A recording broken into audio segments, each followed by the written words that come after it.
नमस्कार। सबसे पहले सिविल मार्गदर्शन के इस यूट्यूब चैनल पर आपका हार्दिक स्वागत करता हूं। और आज के इस महत्वपूर्ण सेशन में हम डिस्कस करने जा रहे हैं राजस्थान का जून मंथ का करंट अफेयर। ठीक है, तो चलिए स्टार्ट करते हैं आज का पहला टॉपिक। देखिएगा, सबसे पहले बात की गई है 20वां राज्य स्तरीय सांख्यिकी दिवस समारोह का आयोजन किया गया है। तो इसके बारे में कुछ महत्वपूर्ण बातें जो हमें याद रखनी होंगी। सबसे पहले कि सांख्यिकी दिवस कब मनाया जाता है, तो हमें याद रखना होगा 29 जून को, प्रतिवर्ष 29 जून को सांख्यिकी दिवस के रूप में मनाया जाता है। क्यों मनाया जाता है इसकी जयंती के अवसर पर? तो ये है हमारे प्रोफेसर हैं पीसी महालनोबिस की जयंती के अवसर पर ये मनाया जाता है। कौन है पीसी महालनोबिस, क्या योगदान रहा है इनका? तो भारत की जो दूसरी पंचवर्षीय योजना, भारत की दूसरी पंचवर्षीय योजना जो संचालित थी 1956 से 1961 तक, वो इसी मॉडल पर आधारित थी। ठीक है, इसके अलावा भारतीय सांख्यिकी संस्थान के जनक कहे जाते हैं। इस प्रकार सांख्यिकी के क्षेत्र में इनका महत्वपूर्ण योगदान रहा है। ठीक है, तो ये दोनों बातें हमें याद रखनी है कि सांख्यिकी दिवस कब मनाया जाता है। 29 जून को मनाया जाता है। किसकी जयंती के अवसर पर? पीसी महालनोबिस की जयंती के अवसर पर मनाया जाता है। अब 20वां राज्य स्तरीय सांख्यिकी दिवस मनाया गया है। ठीक है, और कहाँ आयोजित एवं सांख्यिकी विभाग राजस्थान के द्वारा कॉन्स्टिट्यूशनल क्लब जयपुर में ये आयोजन किया गया, जिसकी थीम थी unlocking the potential of administrative data, जिसमें मुख्य अतिथि थे डॉक्टर प्रेमचंद बैरवा जो उप मुख्यमंत्री राजस्थान है। और इस अवसर पर कुछ अवार्ड वगैरह भी दिए गए, मतलब 15 अधिकारियों कर्मचारियों को इस पर सम्मानित किया गया है। तो सबसे महत्वपूर्ण हमारे लिए यही है, कब मनाया जाता है? 29 जून को प्रतिवर्ष मनाया जाता है और पीसी महालनोबिस की जयंती के अवसर पर ये मनाया जाता है। ये दोनों बातें हमें एग्जाम के पॉइंट ऑफ व्यू से याद रखनी है। चलिए अगली बात करते हैं। ये वेरी इंपॉर्टेंट हमारे लिए एग्जाम के पॉइंट ऑफ व्यू से। ठीक है, कि राजस्थान हरियाणा यमुना जल परियोजना, राजस्थान और हरियाणा दोनों के मध्य एक समझौता हुआ है यमुना जल को लेकर। ठीक है, किस तरह से वितरित किया जाएगा, कहां से पानी आएगा, किन किन राजस्थान के जिलों को इसमें लाभान्वित होगा, ठीक है, और हरियाणा के कौन से जिले लाभान्वित होंगे, इस परियोजना का आधार क्या है, ये सारी बातें महत्वपूर्ण है जो हमें याद रखनी होंगी। ठीक, देखिएगा 29 जून 2026 को नई दिल्ली में समझौता हुआ है। इसकी उपस्थिति में हुआ है देश के गृह मंत्री अमित शाह की उपस्थिति में, राजस्थान के मुख्यमंत्री भजनलाल शर्मा और हरियाणा के जो मुख्यमंत्री हैं कौन, नायब सिंह सैनी, इन दोनों मुख्यमंत्रियों ने इस पर हस्ताक्षर किए। ठीक, स्रोत क्या है? जल स्रोत, पानी कहां से आएगा? हथनीकुंड बैराज से राजस्थान तक जल आपूर्ति की जाएगी। तो याद रखना है, जल स्रोत है हथनीकुंड बैराज, यहां से पानी राजस्थान तक पहुंचेगा। ठीक, इसके लिए 295 किलोमीटर लंबी भूमिगत पाइपलाइन बिछाई जाएगी और गंतव्य स्थान हमें याद रखना होगा राजस्थान में हसियाबास जलाशय चूरू। ठीक, कौन कौन से जिले लाभान्वित होंगे राजस्थान के? तो शेखावाटी में इसका पानी पहुंचाया जाएगा, जिसके तहत सीकर, चूरू और झुंझुनू राजस्थान के 3 जिले इसमें लाभान्वित होंगे और हरियाणा के भिवानी और फतेहाबाद, इस तरह से ये 5 डिस्ट्रिक्ट इससे लाभान्वित होने वाले हैं। ठीक, तो राजस्थान के 3 जिले सीकर, चूरू और झुंझुनू। परियोजना की लागत की बात करें, अनुमानित लागत लगभग 34,102 करोड़ रुपए की परियोजना है। कितनी? 34,102 करोड़ रुपए की परियोजना है। इस आधार क्या है? इस समझौते का आधार है 1994 में अपर यमुना बेसिन जल बंटवारा समझौता हुआ था। ठीक, उस समझौते को आधार मान के आज ये परियोजना लागू हुई है। लगभग 30 वर्ष पुरानी जल समस्या का समाधान और भू जल पुनर्भरण में ये सहायता करेगी। तो एग्जाम के point of view statement base में यहाँ से क्वेश्चन पूछा जा सकता है कि किन किन राज्यों के मध्य समझौता हुआ है। तो हमें याद रखना होगा राजस्थान और हरियाणा के मध्य यह समझौता हुआ है। ठीक है, आधार क्या है? 1994 का ये समझौता है जल बंटवारा। राजस्थान के चूरू, झुंझुनू और सीकर जिले लाभान्वित होंगे। हरियाणा का भिवाड़ी और फतेहाबाद जिला इससे लाभान्वित होगा। जल स्रोत क्या है? हथनीकुंड बैराज से। और गंतव्य क्या है? हसियावास जलाशय। ये पूछा जा सकता है गंतव्य स्थान क्या रहेगा, तो गंतव्य जो स्थान है वो है आपका हसियावास जलाशय। और हसियावास जलाशय कहाँ स्थित है? ये आपके चूरू में स्थित है। ठीक है, तो ये कुछ बातें हमें याद रखनी। चलिए अगला देखते हैं। अंतरराष्ट्रीय एमएसएमई दिवस 2026 का आयोजन किया गया। कब किया गया? तो वही 27 जून 2026 को इसका आयोजन किया गया। कहाँ किया गया? कॉन्स्टिट्यूशनल क्लब जयपुर में। वेरी इंपॉर्टेंट बात, राजस्थान 33 लाख प्लस एमएसएमई उद्यमों के साथ देश का चौथा सबसे बड़ा एमएसएमई राज्य बन गया है। ठीक है, तो यहाँ से रैंकिंग पूछी जा सकती है कि एमएसएमई उद्यमों की दृष्टि से राजस्थान चौथा सबसे बड़ा राज्य है। ठीक, आज इस अवसर पर कुछ लॉन्चिंग की गई, जैसे राजस्थान औद्योगिक विकास नीति, ओडीओपी कॉफी टेबल बुक और रैम पोर्टल का यहाँ लॉन्च किया गया। और देखिए क्या प्रमुख घोषणाएं की गई, ये हमारे लिए इंपॉर्टेंट है कि पीपीपी मॉडल पर आधारित हस्तशिल्प हाट लगेगी। हस्तशिल्प हाट लगाई जाएंगी कि प्रथम चरण में कौन कौन सी स्थानों को इंक्लूड किया गया है। तो ये 4 स्थान है, पुष्कर, नाथद्वारा, जैसलमेर, अलवर। ये चारों स्थान हमें याद रखने होंगे। ठीक है, पुष्कर, अलवर, नाथद्वारा और आपके जैसलमेर। जरूर किसी ना किसी एग्जाम्स में ये पूछा जाएगा कि प्रथम चरण में हस्तशिल्प हाट कहाँ लगाई जाएगी। पुष्कर, अलवर, नाथद्वारा और जैसलमेर, चारों स्थान याद रखने हैं। पुष्कर, अलवर, नाथद्वारा और जैसलमेर प्रथम चरण में यहाँ ये हाटें लगेंगी। इसके अलावा देखिए, रेप्स योजना के तहत जो एमएसएमई सब्सिडी मिलती थी 10 वर्ष के लिए, उसको घटाकर कितना कर दिया गया है, 7 वर्ष घटा कर दिया गया है। एमएसएमई सब्सिडी 10 वर्ष से घटाकर 7 वर्ष तक इसका लाभ प्राप्त होगा। इसके अलावा देखिए, रेप्स योजना में जो राजस्थान इन्वेस्टमेंट प्रमोशन स्कीम 2024 है, इलेक्ट्रॉनिक्स और सेमीकंडक्टर के लिए न्यूनतम निवेश कितना कर दिया गया है, 15 करोड़ रुपए का। ठीक है, इलेक्ट्रॉनिक्स के क्षेत्र में सेमीकंडक्टर के लिए न्यूनतम निवेश कितना कर दिया गया है, 15 करोड़ रुपए। अगली योजना है ईसीएमएस, मतलब ये कुछ केंद्र सरकार की योजना है, इलेक्ट्रॉनिक कंपोनेंट के मैन्युफैक्चरिंग स्कीम है। उस पर योजना में निवेश चरण है उनको 3 से बढ़ाकर कितने कर दिया गया है, 5 कर दिया। निवेश के जो चरण है इलेक्ट्रॉनिक कंपोनेंट के मैन्युफैक्चरिंग स्कीम है, उसमें निवेश चरण 3 से बढ़ाकर 5 कर दिए गए हैं। फिर इंपॉर्टेंट ये बात हमें याद रखनी है कि महिला और दिव्यांग कर्मियों को जो प्रशिक्षण भत्ता है वो 4000 से बढ़ाकर कितना कर दिया गया है, 6000। 4000 से बढ़ाकर 6000 कर दिया गया है क्या, प्रशिक्षण भत्ता। किसका, महिला और दिव्यांग। इस बात का विशेष रूप से याद रखना, दो लोगों को इंक्लूड किया गया है, महिलाओं को और दिव्यांगों को इंक्लूड किया गया है। प्रशिक्षण भत्ता है एमएसएमई का, वो बढ़ाकर 4000 से 6000 रुपए। ठीक, राजस्थान वेंचर कैपिटल फंड है, उससे 25 नए स्टार्टअप्स को वित्तीय सहायता मिलेगी। राजस्थान वेंचर कैपिटल फंड है, मतलब एक कैपिटल फंड बनाया, वहां से पैसा मिलेगा, 25 नए स्टार्टअप्स को वित्तीय सहायता प्रदान की जाएगी। ODOP, one district one product के तहत जो पंचगौरव योजना है कि प्रसंस्करण इकाइयों को भी वित्तीय सहायता का प्रावधान इस समय किया गया है। तो कुछ बातें जो एग्जाम के पॉइंट ऑफ व्यू से थी वो हमें याद रखनी है। एक तो जो वन लाइनर में पूछा जा सकता है, महिला और दिव्यांग कर्मियों का जो प्रशिक्षण भत्ता है उसको 4000 से बढ़ाकर 6000 कर दिया गया है। सेंट्रल गवर्नमेंट की जो ईसीएमएस स्कीम है, इलेक्ट्रॉनिक कंपोनेंट की मैन्युफैक्चरिंग स्कीम, उसको 3 से बढ़ाकर कितने चरण कर दिए हैं, 5 कर दिए गए हैं। ठीक, फिर न्यूनतम निवेश किसमें कर दिया, इलेक्ट्रॉनिक्स और सेमीकंडक्टर में जो न्यूनतम निवेश है उसको 15 करोड़ रुपए कर दिया गया है। ठीक है, और वेरी इंपॉर्टेंट, जो हस्तशिल्प हाट है वो कहाँ लगेगी, आपके अलवर, नाथद्वारा, जैसलमेर और आपके पुष्कर में। ये 4 स्थान प्रथम चरण में इनको इंक्लूड किया गया है। चलिए अगली बात करते हैं, राजस्थान में एफएसएएस से उर्वरक बुकिंग। ये क्या है एफएसएएस, ये है आपकी एक प्रणाली, फर्टिलाइजर सेल्स एप्लीकेशन सिस्टम।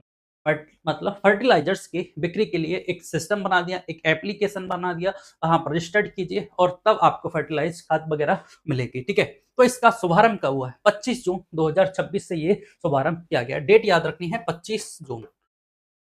ठीक है, पहली इंपॉर्टेंट बात, डेट याद रखनी है 25 जून 2026 से इसका शुभारंभ किया गया है। शुभारंभकर्ता कृषि आयुक्त नरेश कुमार गोयल, कोई इंपॉर्टेंट नहीं है। कहां से स्टार्ट किया है, कृषि विज्ञान केंद्र राजसमंद। ये हमारे लिए इंपॉर्टेंट है कि राजस्थान में एफएसएएस प्रणाली के तहत उर्वरक बुकिंग की जो योजना है वो कहां से शुरू की गई है, तो आपके राजसमंद में। और राजसमंद में कहां से, कृषि विज्ञान केंद्र राजसमंद। ठीक है, कृषि विज्ञान केंद्र राजसमंद से इसको शुभारंभ किया गया है, fertiliser sales application system. Booking Aadhaar farmer ID के माध्यम से मोबाइल ऐप है। ठीक है, ये एप्लीकेशन है, मोबाइल ऐप है। फार्मर आईडी दे रखी है किसानों को, उस फार्मर आईडी से इस पर लॉगिन कीजिए। सुविधा, पसंदीदा विक्रेता चयन कर सकते हैं, स्वीकृति के बाद क्यूआर कोड द्वारा उर्वरक प्राप्ति हो जाएगी। ठीक है, तो इसमें मतलब ऑप्शन आएगा, वहां से विक्रेता अपन चुन सकते हैं जिस भी दुकान से अपन को खरीदना चाहते हैं वहां से, और स्वीकृति के बाद क्यूआर कोड जनरेट हो जाएगा। क्यूआर कोड जनरेट होने के बाद आप वहां से स्कैन करा के ले लीजिए। ये इंपॉर्टेंट इसका उद्देश्य है। ठीक है, तो उर्वरक वितरण में इससे पारदर्शिता, लंबी कतारों से राहत मिल जाएगी, वास्तविक किसानों को समय पर खाद उपलब्ध हो जाएगी, कालाबाजारी और अनियमित वितरण पर इससे नियंत्रण लग जाएगा। ठीक है, तो सबसे इंपॉर्टेंट बात ये खाद वितरण में, फर्टिलाइजर्स के वितरण में जो समस्या थी उनसे समाधान प्राप्त करना है। ठीक है, चलिए तो दो इंपॉर्टेंट बात, कहां से, कृषि विज्ञान केंद्र राजसमंद से इसका शुभारंभ किया गया है। और पायलट परियोजना, ये देखिए एक पॉइंट, जो पायलट परियोजना है इससे राजसमंद और सिरोही 2 जिले लाभान्वित होंगे। स्टार्टिंग में कौन कौन से, राजसमंद और सिरोही 2 जिलों में पायलट प्रोजेक्ट के तौर पर ये प्रोग्राम चलाया जा रहा है। ठीक है, तो ये दोनों पूछे जा सकते हैं कि पायलट प्रोजेक्ट के तौर पर ये किन किन जिलों में इसको लागू किया गया है। कौन से जिले लाभान्वित होंगे? तो राजसमंद और सिरोही जिले इससे लाभान्वित होंगे। चलिए, लंपी टीकाकरण अभियान, ठीक है, द्वितीय चरण है लंपी टीकाकरण अभियान, टीकाकरण करना है। शुभारंभ करता है, शुभारंभ 24 जून को हुआ है, डेट इंपॉर्टेंट है ना।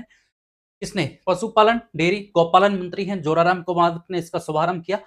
शुभारंभ स्थल हमें याद रखना होगा, कहां से किया गया है? तो तिजारती सराफोन चैम्बर गौशाला है ब्यावर, यहां से इसका शुभारंभ किया गया है। तिजारती सराफोन चैम्बर गौशाला ब्यावर से इसका शुभारंभ किया गया है। गौवंश को लंपी स्किन डिजीज से सुरक्षित रखना, ठीक है, इसके लिए एक वैक्सीन लगाई जाएगी, जो वैक्सीन का नाम है होमोलोगस ट्रांसिस्ट्रेन लाइव एटीन्यूएटेड वैक्सीन। ये भी हमारे लिए इतना इंपॉर्टेंट है नहीं, ठीक है। बस इतना सा इंपॉर्टेंट है कि लंपी टीकाकरण अभियान जो द्वितीय चरण है उसका शुभारंभ कहां से किया गया है? तो तेजाती सराफोन चैम्बर गौशाला ब्यावर से इसका शुभारंभ किया गया है, इतना सा हमें याद रखना है। और इसके जो 2026-27 का लक्ष्य है वो 111.51 लाख गौवंशीय पशुओं का टीकाकरण करना है। 111,111.51 लाख गौवंशीय पशुओं का टीकाकरण करना है। 1,23,936 गौवंशीय पशुओं का टीकाकरण इसमें करना है ब्यावर, ठीक है। 2025-26 की आप उपलब्धि देखिए, 108 लाख गौवंशीय पशुओं का सफल टीकाकरण किया गया था 2025-26 में। 108 से अब इसकी लक्ष्य कितना बढ़ा दिया गया है? 111.51। ये ब्यावर का डेटा है कि ब्यावर में यहाँ पे इस गौशाला में जहां शुभारंभ किया गया तब इतने पशुओं का टीकाकरण किया गया था, ठीक है। तो कुछ बातें जो इंपॉर्टेंट थी, एक पॉइंट इंपॉर्टेंट है ये हमारे लिए कि शुभारंभ स्थल पूछा जा सकता है कि लंपी टीकाकरण अभियान का शुभारंभ कहां से किया गया? तो ब्यावर की गौशाला है, तिजारती सराफोन चैम्बर गौशाला, यहां से इसका शुभारंभ किया गया है। और लक्ष्य कितने का है? 111.51 लाख गौवंशीय पशुओं का टीकाकरण हमें करना है। चलिए, ऊर्जा मंत्री हीरालाल नागर को वैश्विक सम्मान पत्र दिया गया है। तो ऊर्जा के क्षेत्र में कुछ सराहनीय कार्य किए हैं जिसके लिए इनको सम्मानित किया गया है विद्युत भवन जयपुर में वैश्विक सम्मान पत्र से, ठीक है। प्रदानकर्ता multinational book of records India के द्वारा इन्हें सम्मानित किया गया है। सम्मानित ऊर्जा राज्य मंत्री हीरालाल नागर, कारण ऐतिहासिक विद्युत उत्पादन, राजस्थान में इस बार ऐतिहासिक विद्युत उत्पादन हुआ, उसके लिए इन्होंने इनको वैश्विक सम्मान पत्र से नवाजा गया है। रिकॉर्ड उपलब्धि क्या रही है कि 2 जून 2026 को राजस्थान राज्य विद्युत उत्पादन निगम ने 7,580 मेगावाट क्षमता की 23 कोयला आधारित इकाइयों से 7,171 मेगावाट की रिकॉर्ड उत्पादन किया। तो 2 जून 2026 की बात है, राजस्थान राज्य विद्युत उत्पादन निगम 7580 मेगावाट क्षमता की जो 23 कोयला आधारित इकाई हैं, ठीक है, उनसे कितना 7,171 मेगावाट का रिकॉर्ड उत्पादन किया है, ठीक है। सूरतगढ़ थर्मल विद्युत गृह की 8 इकाई हैं, ठीक है। यहां से सूरतगढ़ थर्मल विद्युत गृह की कितनी इकाइयां? 8 इकाइयां। उन 8 इकाइयों से 2820 मेगावाट क्षमता के विरुद्ध उनकी टोटल क्षमता कितनी? 8 इकाइयों की 2820 मेगावाट है, और 2820 मेगावाट क्षमता के विरुद्ध 2790 मेगावाट का हमने उत्पादन किया गया है। और ये राजस्थान राज्य विद्युत उत्पादन निगम के इतिहास का सर्वश्रेष्ठ विद्युत उत्पादन है। इस कारण से ये ऐतिहासिक उपलब्धि रही है जिसके लिए इनको सम्मानित किया गया है, ठीक है। देखिए अगला पॉइंट, देश का पहला एग्री पीवी प्लांट कहां लगाया गया है? एग्री और पीवी प्लांट का मतलब यह है कि एक ही भूमि पर कृषि और सौर ऊर्जा का उत्पादन किया जाएगा। कैसे किया जाएगा कि आपके जो सोलर प्लांट है वो इस तरह से लगाए गए, काफी ऊंचाई पर लगाए गए हैं, जिससे फसलों को भी धूप लग सके, ठीक है, और बिजली उत्पादन दोनों हो सके, ठीक है। तो यहाँ से देखिए कहाँ लगाया गया है, तो ये कुंदनपुरा गांव है, बस्सी तुंगा क्षेत्र जयपुर में, कुंदनपुरा गांव में। तो देश का पहला एग्री पीवी प्लांट कहाँ स्थापित किया गया है? कुंदनपुरा गांव में लगाया गया है। बस्सी तुंगा क्षेत्र जयपुर के पास का ये गांव है। विशेषता है इस देश का पहला एग्री पीवी ये पायलट प्लांट है।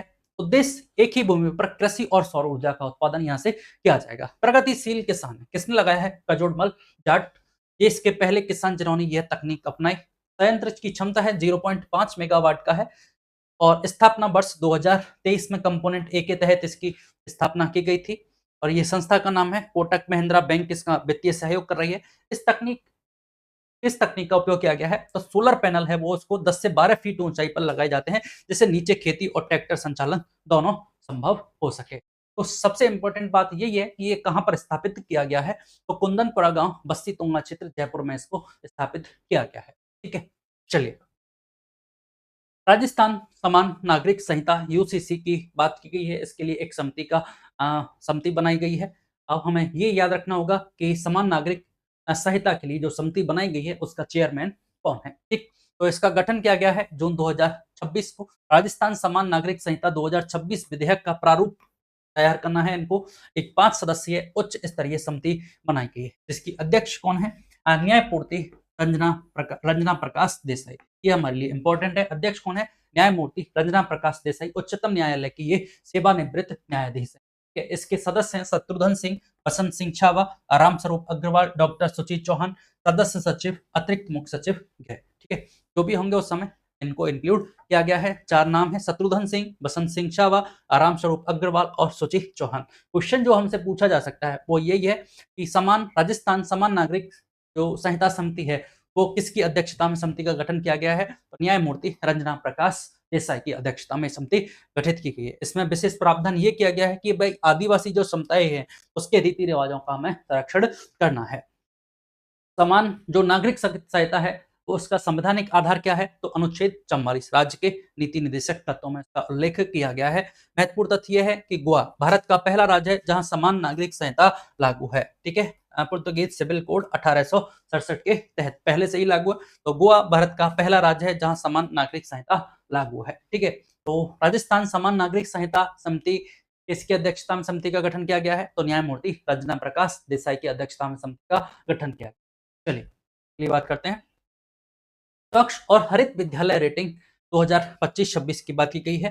ठीक है, तो रिपोर्ट आई है इस पर स्वच्छ और हरित विद्यालय की रेटिंग के आधार पर। देखिए जून 2026 की रिपोर्ट है, इसके द्वारा शिक्षा मंत्रालय भारत सरकार के द्वारा रिपोर्ट जारी की गई जिसमें राजस्थान की रैंक है देश में 3रा स्थान, हमारे लिए इंपॉर्टेंट है।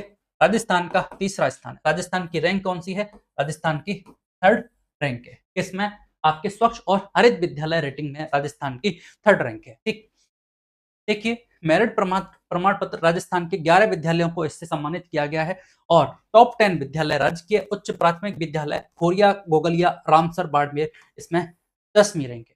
जब राजस्थान 3रे स्थान पर है तो राज्य का वो विद्यालय जिसने सर्वश्रेष्ठ प्रदर्शन किया है तो वो है आपका खारिया गोगलिया विद्यालय, जो कहाँ है, रामसर बाड़मेर में स्थित है। रामसर बाड़मेर का विद्यालय है खारिया गोगलिया गांव में राजकीय उच्च प्राथमिक विद्यालय। इसके लिए अतिरिक्त वित्तीय सहायता चयनित प्रत्येक विद्यालय को 21 लाख रुपए दिए जाएंगे। उद्देश्य क्या है, विद्यालयों में स्वच्छता, हरित परिसर, पर्यावरणीय गतिविधियों को बढ़ावा देना। ठीक, तो यहाँ से क्वेश्चन पूछा जा सकता है स्टेटमेंट के तौर पर। स्वच्छ और हरित विद्यालय रेटिंग में राजस्थान का 3रा स्थान है और राजस्थान का जो विद्यालय टॉप किया है वो है खारिया गोगलिया रामसर बाड़मेर का ये विद्यालय है। इसके तहत प्रत्येक विद्यालय को कितने रुपए मिलेंगे, 21 लाख रुपए दिए जाएंगे, इससे विद्यालयों में स्वच्छता, हरित परिसर और पर्यावरणीय गतिविधियों को संचालित किया जा सके। चलिए, राष्ट्रीय उपलब्धि सर्वेक्षण एनएएस 2025 राजस्थान का क्या प्रदर्शन है। देखिए राष्ट्रीय उपलब्धि सर्वेक्षण एनएएस 2025 में राज्य के विद्यालयों का भाषाई और गणितीय प्रदर्शन राष्ट्रीय औसत से बेहतर। ठीक है, ये उपलब्धि सर्वेक्षण एनएएस क्या कह रहा है, इससे संबंधित है, तो राजकीय विद्यालयों की जो भाषाई और गणितीय प्रदर्शन है इसके बारे में इसमें बात की गई है। तो कक्षा 3, 6, 9 तीनों ग्रेड में राजस्थान देश के टॉप 10 राज्यों में शामिल है। ठीक है, नीति आयोग स्कूल प्रणाली रिपोर्ट 2026 में मुख्यमंत्री शिक्षित राजस्थान अभियान को राज्य की बेस्ट प्रैक्टिसेस में माना गया। ये बात हमने मई के करंट अफेयर में भी देखी थी। ठीक है, तो एमएसआरए का शुभारंभ 29 मार्च 2025 को हुआ। ये जो मुख्यमंत्री शिक्षित राजस्थान अभियान है, यहाँ से हमें याद रखना है कि ये कब स्टार्ट हुआ, मुख्यमंत्री शिक्षित राजस्थान अभियान 29 मार्च को 2025, 29 मार्च 2025 को इस प्रोग्राम का संचालन किया गया। 29 मार्च 2025 से इस प्रोग्राम को शुभारंभ किया गया। ठीक, अभियान के तहत 69,000 प्लस राजकीय विद्यालयों में सुधारात्मक गतिविधियां लागू की गई और राजस्थान में वर्तमान में 649 पीएम श्री विद्यालय संचालित। क्वेश्चन यहाँ से पूछा जा सकता है कि वर्तमान में राजस्थान में कितने पीएम श्री स्कूल संचालित हैं, तो 649 पीएम श्री राजस्थान में स्कूल संचालित हैं। ठीक है, तो ये राष्ट्रीय उपलब्धि सर्वेक्षण है, इसमें राजस्थान की 3री रैंक है। मुख्यमंत्री शिक्षित राजस्थान अभियान कब से शुरू किया गया, आपके 29 मार्च 2025 से। जब से 29 मार्च 2025 से इस अभियान को संचालित किया जा रहा है। वर्तमान में राजस्थान में कितने पीएम श्री विद्यालय हैं, 649 पीएम श्री विद्यालय हैं। तो ये बातें हमें याद रखनी। ठीक, चलिए, हाथीपुरा मेगा कोचिंग टर्मिनल क्या बात की गई है, देखिए लोकार्पण किया गया है 21 जून 2026 को। क्या है, स्थान है खातीपुरा, जयपुर में स्थित है। नाम ये इसका यही रखा गया है, खातीपुरा मेगा कोचिंग टर्मिनल। निर्माण की लागत है 205 करोड़ रुपए। क्षमता देखिए, प्रति माह लगभग 450 रेलगाड़ियों का अनुरक्षण मेंटेनेंस किया जा सकता है। तो ये एक रेलगाड़ियों की मेंटेनेंस डिपो है, जो भारत में पहली जो डिपो है वो स्थापित की गई है। ठीक है, देश के 50 मेगा कोचिंग टर्मिनल में पहला है। तो अभी मतलब देश में नए मेगा कोचिंग टर्मिनल स्थापित किए गए जा रहे हैं। उन 50 में ये पहला स्थापित किया गया है। कहाँ पे? खातीपुरा, जयपुर में। ठीक, और इसकी विशेषता क्या है, यहाँ की 450 रेलगाड़ियों का यहाँ मेंटेनेंस किया जा सकता है। इससे क्या होगा, जयपुर जंक्शन पर परिचालन जो दबाव है वो कम हो जाएगा।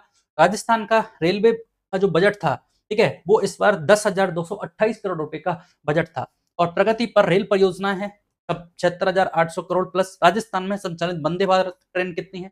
5 वंदे भारत ट्रेन संचालित की जा। तो हमारे लिए इंपॉर्टेंट क्या है, क्वेश्चन के हिसाब से देखें क्या क्वेश्चन पूछा जा सकता है। तो खातीपुरा मेगा कोचिंग जो टर्मिनल है वो जो 50 मेगा कोचिंग टर्मिनल है उसमें पहला है। ठीक है, और यहाँ लगभग 450 रेलगाड़ियों का मेंटेनेंस किया जा सकता है। और राजस्थान का जो रेल बजट है वो 10,228 करोड़, ये बड़ी बात है, 10,228 करोड़ का राजस्थान का बजट है रेलवे का। ठीक, चलेगा।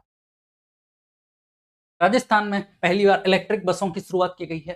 तो हाल ही में हमने देखा है पीएम ई बस योजना संचालित की जा रही है, उसके तहत राजस्थान में इलेक्ट्रिक बसों का संचालन किया जा रहा है। तो यहाँ से कब किया गया है, ये 20 जून 2026 से संचालित की जा रही है, जिसका शुभारंभ किया था मुख्यमंत्री भजनलाल शर्मा ने।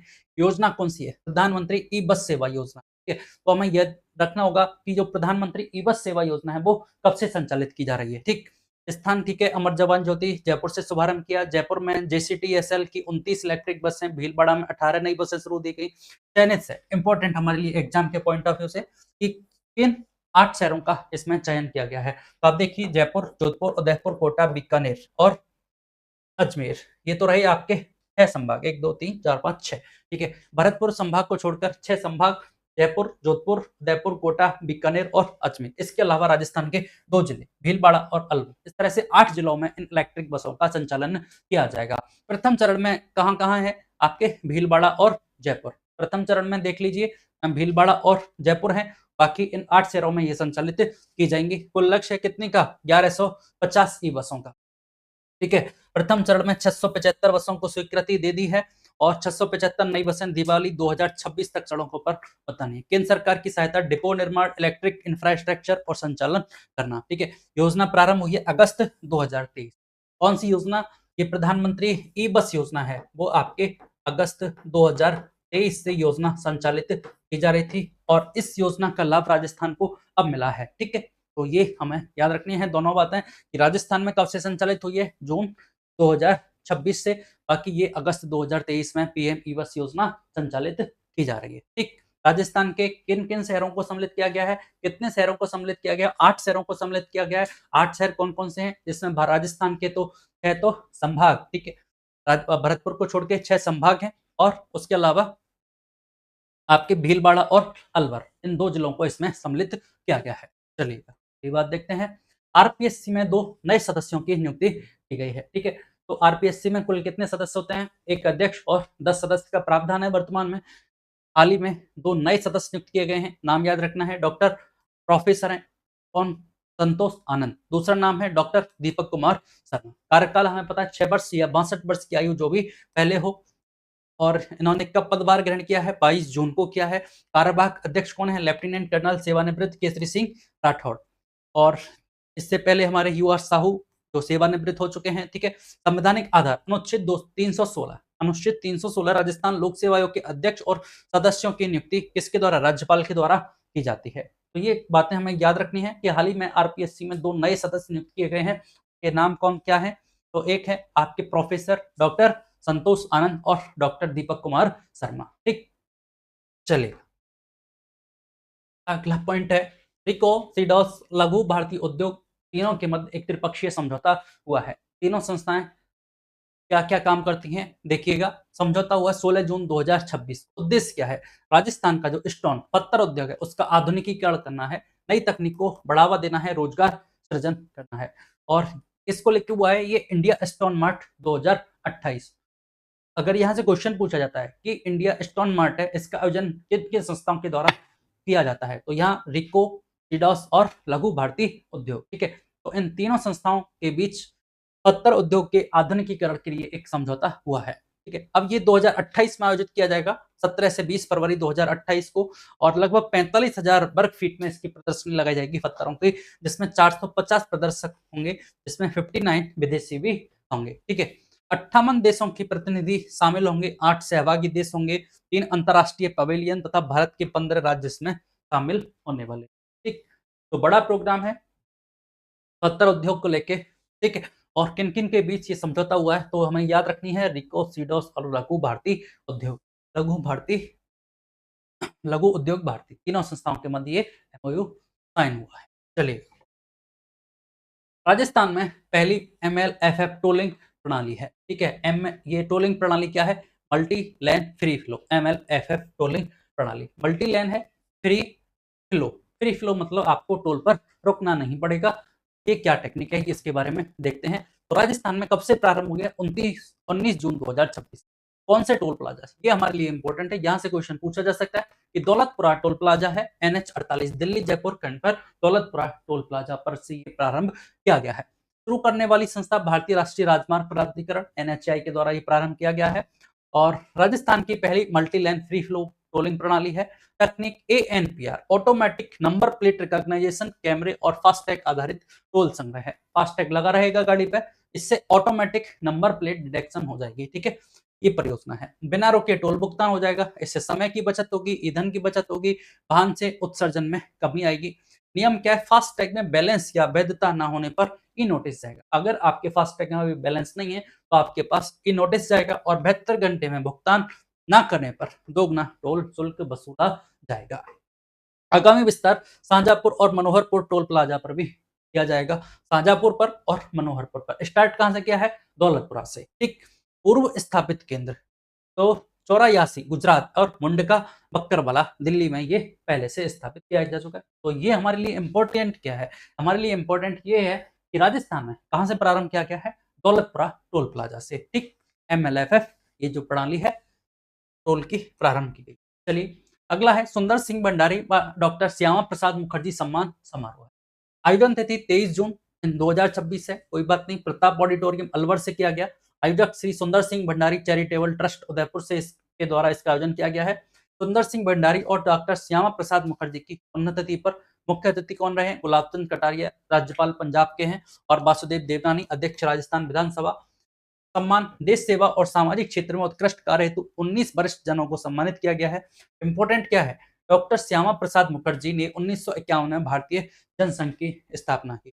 तो यहाँ से याद रखना है, भारतीय जनसंघ की स्थापना 1951 में किसने की? डॉक्टर श्यामा प्रसाद मुखर्जी ने की। और यहाँ से ये अवार्ड दिया गया है, सुंदर सिंह भंडारी व श्यामा प्रसाद मुखर्जी सम्मान समारोह का आयोजन किया गया। कहाँ? प्रताप ऑडिटोरियम अलवर में। प्रताप ऑडिटोरियम अलवर में इसका आयोजन किया गया है, ठीक। चलिए, खास इंपॉर्टेंट नहीं है, एक बार देख लिया बहुत है।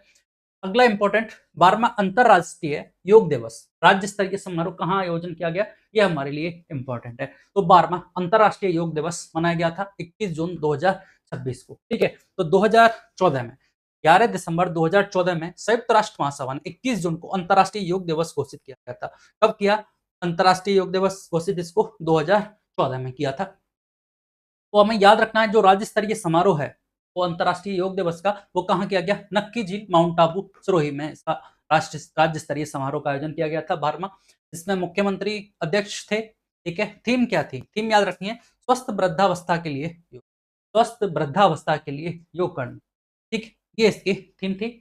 और 2015 का रिकॉर्ड देखिए, लगातार 2015, 18, 25 के रिकॉर्ड की बात की गई है। 15 में लगभग 35,000 लोगों ने प्रधानमंत्री के साथ योग कर विश्व रिकॉर्ड बनाया।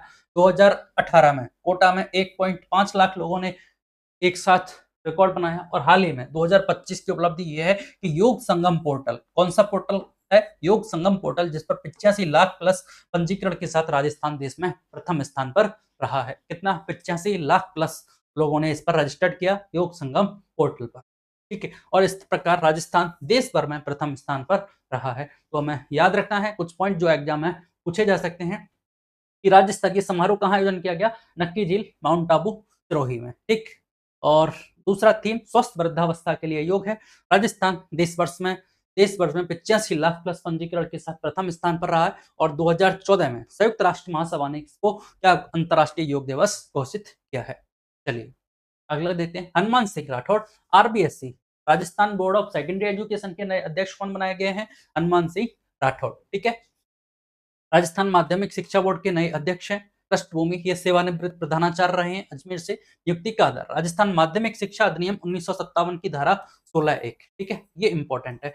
यहाँ से ये बात पूछी जा सकती है कि राजस्थान माध्यमिक शिक्षा बोर्ड है, उसकी नियुक्ति का आधार क्या है? तो राजस्थान माध्यमिक शिक्षा अधिनियम 1957 की धारा 16(1) के तहत इनकी नियुक्ति की जा सकती है। और किसको नियुक्त किया गया है? हनुमान सिंह राठौड़ साहब को आरबीएससी का चेयरमैन बनाया गया है, राजस्थान माध्यमिक शिक्षा बोर्ड के नए चेयरमैन। ठीक है, और आरबीएससी की स्थापना कब हुई? 4 दिसंबर 1957 को। तो चूंकि ये रीट है और आपके सेकंड ग्रेड फर्स्ट ग्रेड के जो टीचर के एग्जाम है उनके लिए थोड़ा सा इंपॉर्टेंट है कि भाई आरबीएससी की स्थापना कब हुई, तो हमें याद रखना है 4 दिसंबर 1957 को इसकी स्थापना हुई जयपुर में, और 1961 में मुख्यालय इसका अजमेर स्थानांतरित कर दिया गया। 1957 के बाद 1961 में इसका मुख्यालय अजमेर स्थापित कर दिया गया था। और राजस्थान माध्यमिक शिक्षा अधिनियम 1957 की धारा 16(1) के तहत इसकी नियुक्ति की जा रही है और हनुमान सिंह राठौड़ साहब को इसका अध्यक्ष चुना गया है। चलिए, कृषक उपहार योजना राज्य स्तरीय लॉटरी 2026 की बात की गई है। कृषक उपहार योजना किन किन लोगों को इसको सम्मानित किया गया है इसके तहत? तो घोषणा तिथि है 16 जून 2026 की, कोई इंपॉर्टेंट नहीं। आयोजक कृषि विभाग राजस्थान सरकार द्वारा, ये भी कोई हमें याद नहीं रखना है। उद्देश्य देखिए, कृषक उपहार योजना का उद्देश्य क्या है? तो ई नेम के माध्यम से फसल बिक्री और डिजिटल भुगतान ई पेमेंट के लिए प्रोत्साहित करना। ठीक है, प्रथम पुरस्कार, द्वितीय पुरस्कार और तृतीय पुरस्कार, ये तीनों हमें याद रखने हैं। कितनी कितनी राशि है और हाल ही में किसे किसे ये प्रदान किया गया है? तो प्रथम पुरस्कार के तहत देखिए 2.5 लाख रुपए का पुरस्कार दिया जाता है और विद्या देवी जो कृषि उपज मंडी समिति श्री विजयनगर से संबंधित है। ठीक है, तो प्रथम पुरस्कार की राशि कितनी है? 2.5 लाख रुपए की राशि है। और किसको लाभान्वित किया गया है इससे? विद्या देवी जो कृषि उपज मंडी समिति विजयनगर से संबंधित है। द्वितीय पुरस्कार है आपका 1.5 लाख रुपए का और इससे लाभान्वित हुए हैं हंसराज, राय सिंह नगर मंडी समिति, राय सिंह नगर से हैं हंसराज। और जो द्वितीय प्राप्त पुरस्कार इनको प्राप्त हुआ है 1.5 लाख रुपए का। तृतीय पुरस्कार 1 लाख रुपए का है। सुखरा कृषि उपज मंडी समिति मेड़ता सिटी से इसका संबंध है। महत्वपूर्ण तथ्य की जो ई नेम है नेशनल एग्रीकल्चर मार्केट कब शुभारंभ हुआ इसका? 14 अप्रैल 2016 को। 14 अप्रैल 2016 को ई नेम पोर्टल का संचालन किया गया, इसका उद्घाटन किया गया। 3 पुरस्कार दिए जाते हैं, प्रथम, द्वितीय और तृतीय। राशि कितनी है? 2.5 लाख रुपए, 1.5 लाख रुपए और 1 लाख रुपए। कौन कौन लाभान्वित हुए हैं? प्रथम पुरस्कार विद्या देवी, द्वितीय पुरस्कार हंसराज और तीसरा पुरस्कार सुखराम। ठीक, तीनों याद रखने हैं, विद्या देवी, हंसराज और सुखराम। ठीक, चलिए विश्व पर्यावरण दिवस 2026 इसका राज्य स्तरीय समारोह कहाँ आयोजन किया गया है? तो ठीक है, तो ये तो हमें पता है 5 जून 2026 की बात है। कॉन्स्टिट्यूशनल क्लब ऑफ राजस्थान में अध्यक्षता की है मुख्यमंत्री भजनलाल शर्मा ने। कुछ पहले स्टार्ट किए हैं, इनको हमें देखना होगा कि अलवर और भिवाड़ी में अर्ली वार्निंग सिस्टम का शुभारंभ किया है। तो क्वेश्चन यहाँ से पूछा जा सकता है कि भाई राजस्थान के किन शहरों में अर्ली वार्निंग सिस्टम लगाया गया है? तो आपके अलवर और भिवाड़ी में ये लगाया गया है। 7 पौधशालाओं, 8 प्रेबेस आर्गुमेंटेशन एनक्लोजर्स, आरएसपीसीबी के 4 क्षेत्रीय कार्यालयों और कैंपा योजना के तहत वन चौकिया भवनों का लोकार्पण और शिलान्यास किया गया है। कोई खास इंपॉर्टेंट बात नहीं है। फिर है अगला, यहां से देखिए प्रकृति से प्रेरित प्रदर्शनी का उद्घाटन किया गया। ये एक शुभारंभ किया इन्होंने प्रकृति से प्रेरित प्रदर्शनी का। ठीक है, इस पे आरएसपीसीबी सीएसआईआर के बीच प्रौद्योगिकी हस्तांतरण हेतु एमओयू साइन हुआ है। ठीक, महत्वपूर्ण तत्व और देखिए, एक पेड़ मां के नाम अभियान में राजस्थान प्रथम स्थान पर रहा है। कोई एक पेड़ मां के नाम, ये प्रधानमंत्री जी के द्वारा अभियान चलाया गया और इस अभियान में राजस्थान प्रथम स्थान पर रहा। ठीक, चलिएगा अगला है मिशन हरियालो। इसमें हमें 5 वर्ष में कितने पौधे लगाने हैं? 50 करोड़ का लक्ष्य है और 19 करोड़ पौधे इसमें लगाए जा चुके हैं। 2026 में फिर 10 करोड़ पौधे लगाने हैं। ठीक, वंदे गंगा जल संरक्षण अभियान है, इसमें लगभग 4 करोड़ नागरिकों की भागीदारी रही है। राज्य में नमो नर्सरी, नमो वन, ऑक्सीजोन, गोवर्धन बायोगैस संयंत्र, वेस्ट वाटर ट्रीटमेंट का प्लांट तथा जयपुर में वायु गुणवत्ता पूर्वानुमान प्रणाली संचालित है। ठीक है, तो कोई खास इंपॉर्टेंट बात ऐसी है नहीं।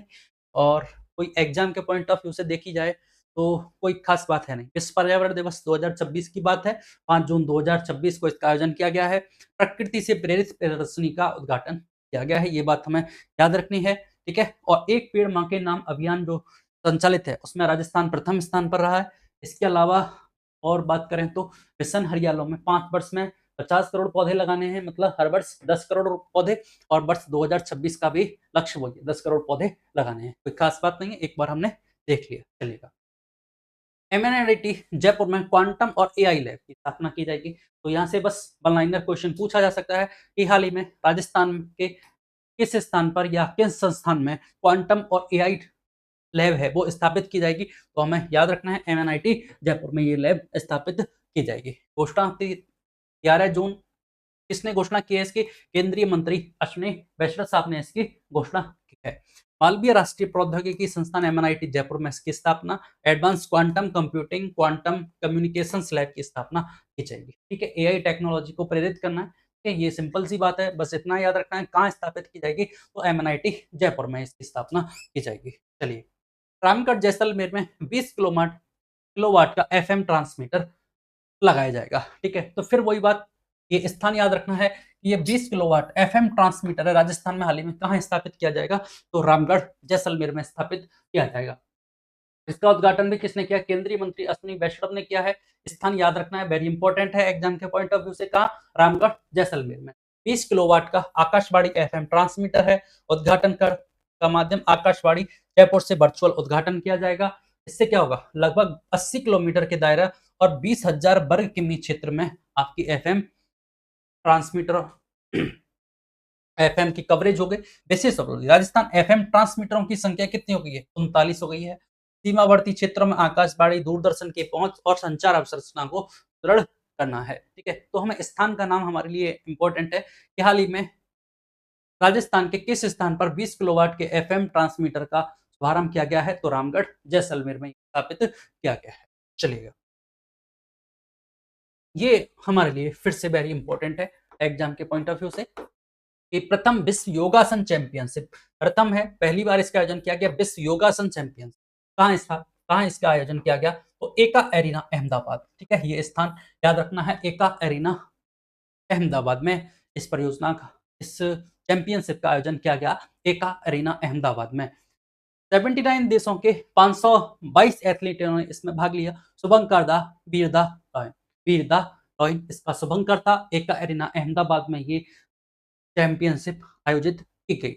पदक तालिका देखिए, भारत ने 102 स्वर्ण पदक जीते, 9 रजत पदक जीते, 3 कांस्य पदक जीते, कुल 114 पदक के साथ भारत प्रथम स्थान पर है, ठीक है। तो ये कैसी है?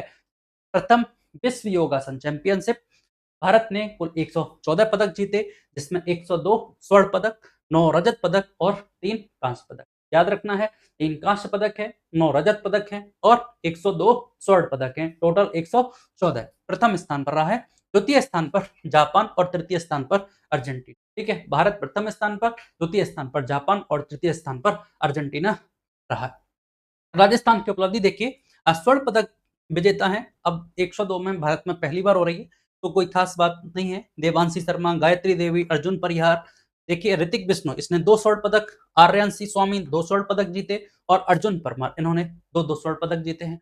तो इसलिए थोड़ा-सा हम याद रख सकते हैं कि किन-किन राजस्थान के किन खिलाड़ियों ने 2-2 पदक जीते हैं। तो ये है आपके ऋतिक बिश्नोई, आर्यांशी और अर्जुन। अर्जुन, आर्यांशी और ऋतिक बिश्नोई, इन्होंने 2-2 स्वर्ण पदक जीते हैं।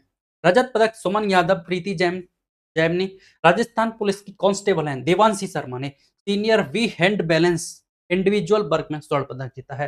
तो ये थोड़ी सी विशेष उपलब्धि है, इसको याद रख सकते हैं। राजस्थान पुलिस की कांस्टेबल हैं कौन? देवांशी शर्मा, इन्होंने senior B hand balance individual वर्ग में स्वर्ण पदक जीता है, ठीक।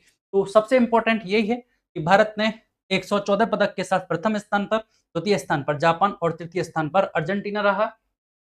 एका एरिना अहमदाबाद में इसका आयोजन किया गया, शुभंकर था बिजदा लॉय, ठीक। चलिएगा, अगला है खेत बचाओ अभियान। खेत बचाओ अभियान कहाँ से शुभारंभ हुआ है, कब हुआ है? तो 3 जून 2026 से शुभारंभ हुआ है। केंद्रीय कृषि और किसान कल्याण राज्य मंत्री हैं रामनाथ ठाकुर, इन्होंने इसको शुभारंभ किया। ये स्थान बगड़ राजपूत गांव है अलवर, ठीक है। यहाँ से। खेत बचाओ अभियान का शुभारंभ कहाँ से हुआ? मगध राजपूत गांव अलवर से इसका शुभारंभ किया गया है। अभियान की तिथि है 1 से 30 जून 2026। उद्देश्य रासायनिक उर्वरकों से अत्यधिक प्रयोग को कम कर प्राकृतिक और पारंपरिक खेती को बढ़ावा देना। सिंपल सी बात है, नाम से क्लियर है, खेत बचाओ अभियान रासायनिक उर्वरकों का कम से कम हमें यूज करना है। नारा है स्वस्थ मिट्टी सशक्त किसान समृद्ध भारत। ठीक है, स्वस्थ मिट्टी होगी तो किसान सशक्त होगा, और किसान सशक्त होगा तो समृद्ध भारत होगा। 1 से 30 जून 2026 को का अभियान की अवधि है। इंपॉर्टेंट स्थान है, ये छोटी छोटी कुछ बातें हमें याद रखनी है कि बगड़ राजपूत गांव अलवर से इसका शुभारंभ किया गया है। चलिए, आभा आईडी। ठीक है, तो आयुष्मान भारत हेल्थ अकाउंट बनाए गए हैं। क्या उपलब्धि रही है राजस्थान की? तो 7.19 करोड़ आभा आईडी बनाकर राजस्थान देश में दूसरे स्थान पर रहा है। राजस्थान की सेकंड पोजीशन है आभा आईडी बनाने में। ठीक है, ये क्या है? एक 14 अंकों की विशिष्ट डिजिटल स्वास्थ्य पहचान नंबर है। इससे क्या होगा? पूरा आपका जो स्वास्थ्य का रिकॉर्ड है वो डिजिटल हो जाएगा। चाहे लैब रिपोर्ट हो, दवाइयों के पर्चे हो, उपचार विवरण हो, अन्य स्वास्थ्य रिकॉर्ड को डिजिटल रूप से जोड़ना, देखना, साझा करना। महत्व क्या है? बेहतर और त्वरित उपचार, पुराने दस्तावेज साथ रखने की आवश्यकता कम होगी, डेटा सुरक्षित है, स्वास्थ्य रिकॉर्ड मरीज की सहमति के बिना साझा नहीं किए जा सकते। हमारे लिए इंपॉर्टेंट यही है कि आभा आईडी बनाने में राजस्थान ने सेकंड रैंक है। ठीक है, देश भर में। चलिए, छोटे छोटे क्वेश्चन हैं। अगला देखिए, पीएम सूर्यघर योजना। राजस्थान को 6 राष्ट्रीय पुरस्कार इस बार प्राप्त हुए हैं। ठीक है, 4 जून 2026 नई दिल्ली में पुरस्कार समारोह का आयोजन किया गया। केंद्रीय नवीन और नवकरणीय मंत्री हैं प्रहलाद जोशी, इन्होंने ये अवार्ड दिए। सम्मान 4 श्रेणियों में कुल 6 राष्ट्रीय पुरस्कार प्राप्त हुए। पुरस्कार किसने प्राप्त किया? ऊर्जा सचिव और डिस्कॉम की चेयरमैन है आरती डोगरा सहित अधिकारियों ने ये ग्रहण किए। मुख्य उपलब्धि क्या उपलब्धि रही है ऐसी राजस्थान की कि 90 लाख से 1.5 करोड़ विद्युत उपभोक्ताओं वाले राज्यों की श्रेणी में द्वितीय पुरस्कार प्राप्त किया है। राजस्थान ने सर्वाधिक रूफटॉप सोलर इंस्टॉलेशन वाले शीर्ष 10 जिलों में 7वां स्थान, इसका जयपुर का। तो ये इंपॉर्टेंट है कि भाई सर्वाधिक रूफटॉप सोलर इंस्टॉलेशन हुए हैं, उसके जो टॉप 10 जिलों में है वो राजस्थान का जयपुर इसमें शामिल है। और कौन सा स्थान है? हमारा 7वां स्थान। वेंडर पुरस्कार मिलन सौर ऊर्जा केंद्र को उत्तर क्षेत्र में सर्वाधिक रूफटॉप सोलर इंस्टॉलेशन हेतु द्वितीय पुरस्कार दिया गया। किसको? मिलन सौर ऊर्जा केंद्र है। मिलन सौर ऊर्जा केंद्र को द्वितीय पुरस्कार से नवाजा गया है। किसमें? सर्वाधिक सोलर इंस्टॉलेशन के क्षेत्र में। इधर जयपुर को द्वितीय स्थान मिला, 7वां स्थान है जयपुर का। कौन सा? टॉप 10 जो जिले हैं रूफटॉप के क्षेत्र में, उसमें 7वां स्थान जयपुर को मिला है। चलेगा, अगला देखते हैं। पंडित बिस्मोहन भट्ट और सलील बिस्मोहन भट्ट को इनको अमृत रत्न पुरस्कार 2026 प्रदान किया गया है। क्वेश्चन यहाँ से पूछा जा सकता है कि अमृत रत्न पुरस्कार किसको प्रदान किया गया है? तो पंडित बिस्मोहन भट्ट और सलील बिस्मोहन भट्ट दोनों को ये पुरस्कार से सम्मानित किया गया है। सम्मान है अमृत रत्न पुरस्कार। ठीक है, 2026 सम्मान तिथि है 17 जून 2026 को। कहाँ दिया गया? ताज पैलेस नई दिल्ली में दिया गया। आयोजक है न्यूज 18 इंडिया के द्वारा। सम्मानित व्यक्तित्व पंडित बिस्मोहन भट्ट और पंडित सलील बिस्मोहन भट्ट। मुख्य अतिथि कौन? स्मृति ईरानी।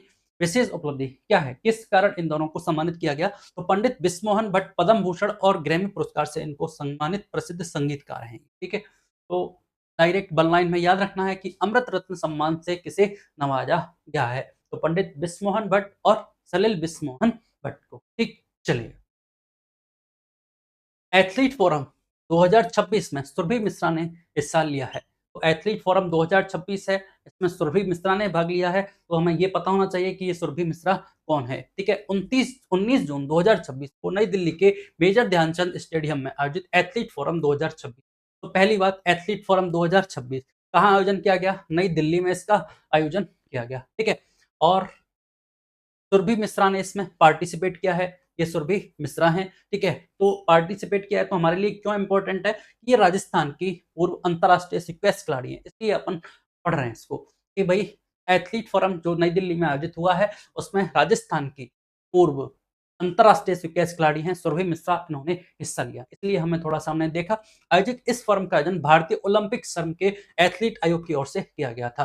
भारतीय ओलंपिक संघ, ठीक है, इसका एथलीट आयोग है, इसके द्वारा एथलीट फोरम 2026 का आयोजन किया गया, जिसमें राजस्थान से सुरभि मिश्रा ने पार्टिसिपेट किया। ये राजस्थान की पूर्व अंतरराष्ट्रीय स्क्वैश खिलाड़ी हैं। ठीक है, तो यहाँ से डायरेक्ट क्वेश्चन पूछा जा सकता है कि राजस्थान की अंतरराष्ट्रीय खिलाड़ी सुरभि मिश्रा का संबंध किस खेल से है? इस तरह से क्वेश्चन हमसे पूछा जा सकता है। ठीक, तो ये हमें याद रखना होगा।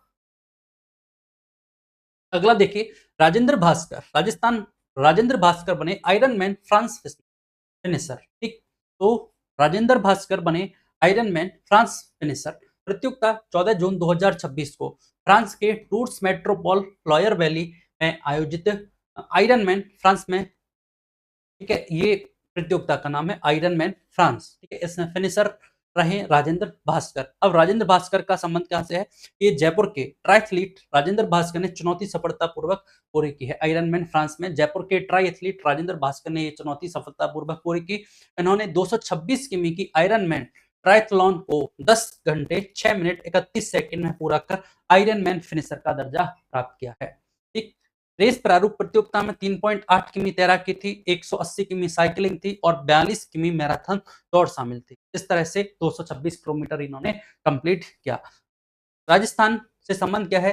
राजेंद्र भास्कर का संबंध जयपुर राजस्थान से है और अंतरराष्ट्रीय प्रतियोगिता में प्रदेश का इन्होंने प्रतिनिधित्व किया था। इस अंतरराष्ट्रीय प्रतियोगिता में राजेंद्र भास्कर ने राजस्थान का प्रतिनिधित्व किया, इसलिए ये हमारे लिए इंपॉर्टेंट हो जाता है। तो दोनों जो बातें हैं वो खेल स्पोर्ट्स से संबंधित हैं, दोनों हमारे लिए इंपॉर्टेंट हैं, दोनों हमें याद रखनी है। चलिए, प्रोफेसर मनोज के पंडित विश्व के शीर्ष भूवैज्ञानिकों में शामिल किए गए हैं। हाल ही में क्वेश्चन पूछा जा सकता है, हाल ही में राजस्थान के किस व्यक्तित्व को राजस्थान के शीर्ष भूवैज्ञानिकों की श्रेणी में सम्मिलित किया गया है? तो ये है, इनका नाम है प्रोफेसर मनोज के पंडित। ठीक है, ये रिपोर्ट है research.com की वैश्विक रैंकिंग 2026 की। सम्मानित किया गया प्रोफेसर मनोज के पंडित को, जो राजस्थान विश्वविद्यालय के पूर्व प्रोफेसर हैं और महाराजा कॉलेज के पूर्व प्राचार्य रहे हैं। इनकी देखिए वैश्विक रैंक, तो देखिए विश्व के शीर्ष हैं, तो विश्व में रैंकिंग है 6793 इनकी रैंक है। लेकिन भारत में चयनित 61 भूवैज्ञानिकों में इनका 38, भारत से 61 लोगों का चयन किया गया। इन 61 में भारत राजस्थान से इनकी 38वीं रैंक है। ठीक है, तो राजस्थान के एकमात्र भूवैज्ञानिक है जिन्हें इस वैश्विक सूची में स्थान मिले, इसलिए हमारे लिए इंपॉर्टेंट हो जाता है। देखिए वैश्विक रैंक इनकी 6793 है, भारत से 61 लोगों का चयन किया गया है, राजस्थान से ये एकमात्र है, इसलिए हमारे लिए इंपॉर्टेंट है प्रोफेसर मनोज के पंडित, जिनको विश्व के शीर्ष भूवैज्ञानिकों की श्रेणी में सम्मिलित किया गया है। चलिए, RICM का स्वच्छता मैराथन है, तो ठीक है, राजस्थान सहकारी शिक्षा प्रबंधन संस्थान, कोई इंपॉर्टेंट नहीं है, छोड़िए इसको, चलिएगा।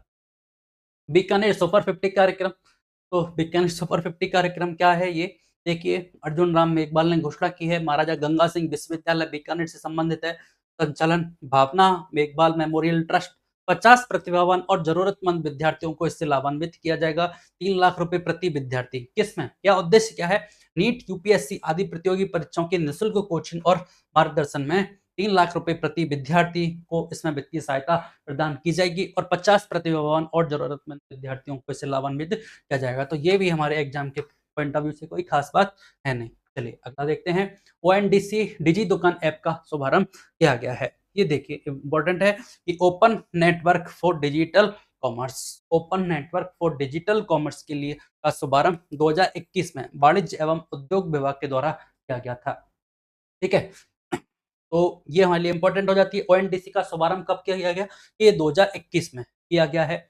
अब इसका डिजी दुकान ऐप आई है इसकी 19 जून 2026 को, जिसका शुभारंभ किया है मुख्यमंत्री भजनलाल शर्मा ने बिरला ऑडिटोरियम से। ONDC द्वारा समर्थित है डिजी दुकान ऐप। ठीक है, ONDC की जो ऐप का नाम है वो क्या है? डिजी दुकान ऐप का शुभारंभ किया गया है। और हैदराबाद के बाद जयपुर देश का दूसरा शहर है जहां यह पहल शुरू की गई है, तो ये इंपॉर्टेंट हमारे लिए हो जाता है। ठीक है, तो हैदराबाद के बाद राजस्थान का जयपुर शहर दूसरा शहर बन गया है जहां डिजी दुकान ऐप का संचालन किया जा रहा है। ठीक, क्या उद्देश्य है? छोटे और जो मध्यम खुदरा व्यापारी हैं उनको डिजिटल ई कॉमर्स से जोड़ना, इसका इंपॉर्टेंस है। चलिए, RRECL के नवीन लोगों का अनावरण किया गया है। ऊर्जा मंत्री हीरालाल नागर ने किया है। राजस्थान अक्षय ऊर्जा निगम लिमिटेड है। ठीक है, नए लोगों का संदेश, स्वच्छ हरित और सतत ऊर्जा के प्रति राजस्थान की प्रतिबद्धता है। तो हमारे लिए जो इम्पोर्टेंट बात है वो यही है कि RRECL की स्थापना कब हुई थी? अगस्त 2002 में। ठीक है, राजस्थान अक्षय ऊर्जा निगम लिमिटेड की स्थापना कब हुई? अगस्त 2002 में। और रेडा और RSPEF ये 2 संस्थाएँ थी। इन दोनों संस्थाओं के विलय से RRECL की स्थापना हुई अगस्त 2002 में। ये हमें याद रखना है कि हाल में इसके नवीन लोगों का अनावरण हुआ, इसलिए ये चर्चा में।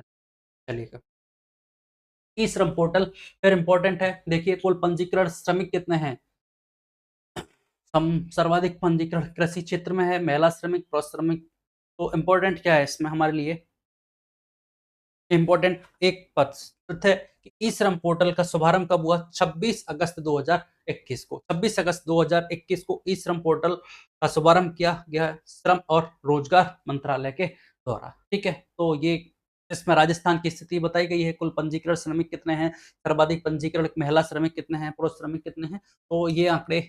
और इसमें सबसे ज्यादा देखो कृषि क्षेत्र में है, उसके बाद निर्माण क्षेत्र में, और उसके बाद आपके वस्त्र और परिधान क्षेत्र में। ये 3 प्रमुख सेक्टर्स हैं जिसमें सबसे अधिक रजिस्टर्ड हैं लोग। ठीक, तो ई श्रम पोर्टल कब लॉन्च किया गया? भाई 26 अगस्त 2021 को इसको लॉन्च किया गया। चलिए, सलिल भट्ट को अटल भारत गौरव सम्मान, क्वेश्चन यहाँ से बनता है। अटल भारत गौरव सम्मान, अटल भारत गौरव सम्मान किसको सम्मानित किया गया है? सलिल भट्ट को। पंडित सलिल विश्व मोहन भट्ट है, इनको अभी एक और अवार्ड दिया गया था, आपने देखा था।